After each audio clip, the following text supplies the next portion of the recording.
Zonja Kepi, në qoftë se je në lidhje, ligje ti kur kjo dosje, qoftë se e kemi, kjo dosje tani, që është sekret të një ju, por kur hapen këto, se edhe Amerikanët ka një regull, i hapin. Nuk është mbyllur për të hapur, ajo është mbyllur se nuk ka pasur më prova. Jo, është mbyllur për skadencë kohë dhe për komplikim të cilës ajo sillte. Por në qoftë se aty ka emra, pse të mos deklarohen ata? Besoj se çështja apo debati sot aty duhet ishte që kush ku jepet llogari se në përballje dokumentit të antimafjas apo të prokurorive speciale dhe të vendeve europiane dokumentohet dhe flitet se eksponentë lartë të qeverisë shqiptare ulen dhe bëjnë afera me bosa të krimit organizuar dhe pse as kryeministri Rama. Ne po diskutojmë, të lutem, shiko, ne po diskutojmë këtu. Tani ju s'më lëni ta mbaroj logjikën. Po jo, po se ti po thua tani ne, po pse ne me nder pjert mafja kjo ndërkombëtare për ne edhe autoritetet italiane ose këto. Ne kemi hallin këtu, te këto që ndërtojnë parat e krimit këtu. Po pra. Po patjetër, po çdo gjë është e lidhur, sepse unë nuk mund pranoj që të ndalen me elemente për mua, për shembull flisni për bankat. Unë kam qenë vetë, kam sjell 2 dosje ku flitet pikërisht për bankat. Dosja Basso Profilo, fliste pikërisht se si eksponent të krimit apo të mafjas italiane apo dhe të ndërmjetëve apo punëmbaruesve shqiptar, kërkoni vetëm 30% para kesh për ndërtuar kulla dhe pastaj sponsorishin nga bankat. Haruan Francesco Zuma. Kjo eksponent i lartë i lidhur si po mirë, ma lë të flak të lutem, sepse kur jeni aty i respektoni njëri tjetrin. Më lë dhe mua të sillnin çiko logjikën time. Sepse tani e kuptoj që ju agjitoni shumë sikur flas unë. Pritni minuta më rëndë. Jo, dhe këtu po përplasemi ne. Unë po të them, përplasemi ne këtu. Për bankat kam qenë personalisht që kam thënë 2 dosje nga më nxehtat, që qoftë opozita, qoftë media, qoftë gjithë i harrojnë, as i citojnë, as unë kujtojnë. Francesco Zuma, një sipërmarrës sicilian, 90 vjeçar, një nga me lidhje drejt për drejt me mafjen siciliane, Cosa Nostra, riciklonte në një bankë të nivelit të dytë në Shqipëri, rreth mbi 20 milion euro. Dhe në këtë dosje flitet për një eksponent të lartë të qeverisë shqiptare i cili favorizonte. Jo, po flas për eksponentin lartë të qeverisë shqiptare. Jo, po flas për Francesco Zuma. Alba, bankat shqiptare janë pjesë e krimit. Bankat shqiptare janë pjesë e rëndësishme e krimit, sportele që pasojnë para. Në bankat shqiptare edhe gjerat Alba kam sjell 2 dosje personalisht. Alba ne po këmbgulim për një element shumë të thjeshtë. Dhe sot debati duhet ishte opozita këtu, Alba, Ylli Rakipit dhe Syri TV, Aruba, për cilët vetëm nga 2 media. Lidita thot e solla një artikull. Lidita, ke sjell vetëm një artikull promovues që gazetari ka bërë ke gazeta e Il Domani për të promovuar librin e tij. Unë e po flasim për çështje të rëndësishme që nuk duhen të devijohen vetëm në faktin se fajin e ka opozita, por të jepet përgjigje. Se nuk ka transparencë kush ka udhëtuar në Shqipëri.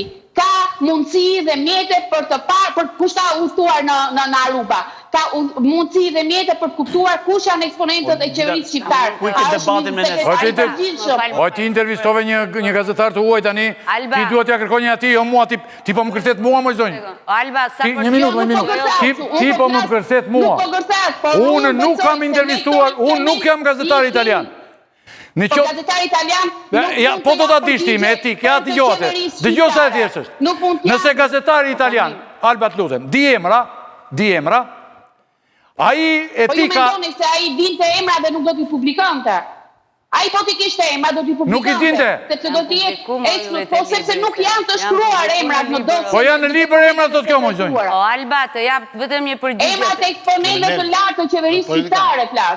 Lejë kriminal, unë po flas për politikanët, për kriminalat naturisht. I njohim të gjithë. Alba, a mund të jap? Të lutem, a mund të jap? Ne po flasim për eksponent lartë qeverisë tani, mos ta kalojmë në banalitetet e kriminalëve, mafiozëve. Alba, më përmënde emrin dhe the diçka që unë kam publikuar. Besoj se njife shumë mirë. Unë e kam publikuar të shkrim jo reklam për gazetarin, as për gazetën. Jo, ju e referuat se keni sjellë një ekskluziv. Ajo është një A mund të mbaroj të lutem? Më lejo të mbaroj. Më lejo të mbaroj.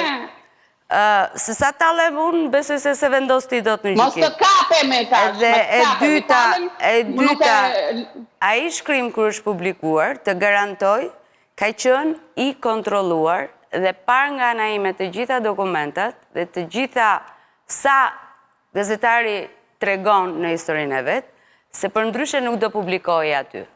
Pra, jam në besimin që ngjarjet për të cilat flet gazetari ka ndodhur, por një gazetari e përgjeshme nuk do thot të marrësh dhe të gjuash me mitroloz.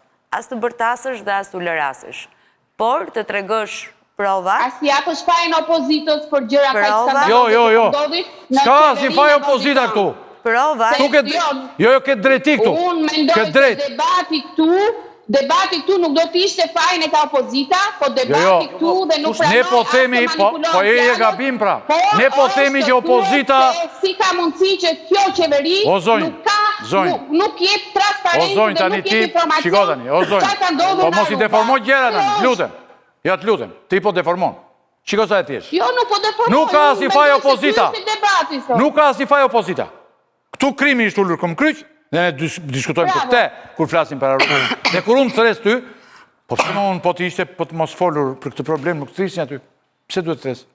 Ty, zonjën këtu, kratë djatë të tjetrin, unë nuk i thrisnja. Po të ishte për të mbuluar këti. Unë thres, opozita mund tjeti paf, po nuk ka faj për këtë problem opozita. Fajet këtu dhe ne po flasim, opozita duhet diskutojë, themi ne, dhe ne kemi të drejta themi këtë problemet vërtet. Se të bën antimafia italiane, antimafia gjermane, e tjera, ne nuk na hyrë në qesë se nuk kemi fuqi. Ne kemi fuqi këtu të themi, ku pastrojnë dhe ku shkojnë këto para. Çfarë ndërtohet tu me këto para? Që ta jetojmë të gjithë dhe se më... Pra, a më kupton, po themi të njëjtën gjë, Alba, dhe nuk po merremi vesh. Po themi të njëjtën gjë.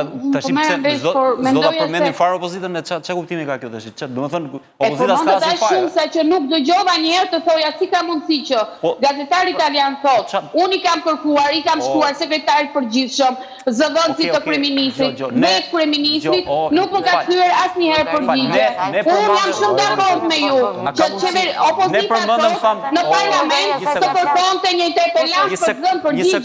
Kush ta shkuar në e drejta kërkon të japësh secilit aq faj sa ka. Ne i dham qeverisë fajin kryesor, ajo bashkëpunon me krimin, ndërton kulla, jep leje ndërtimi dhe është ulurit se ajo çfarë po ndodh.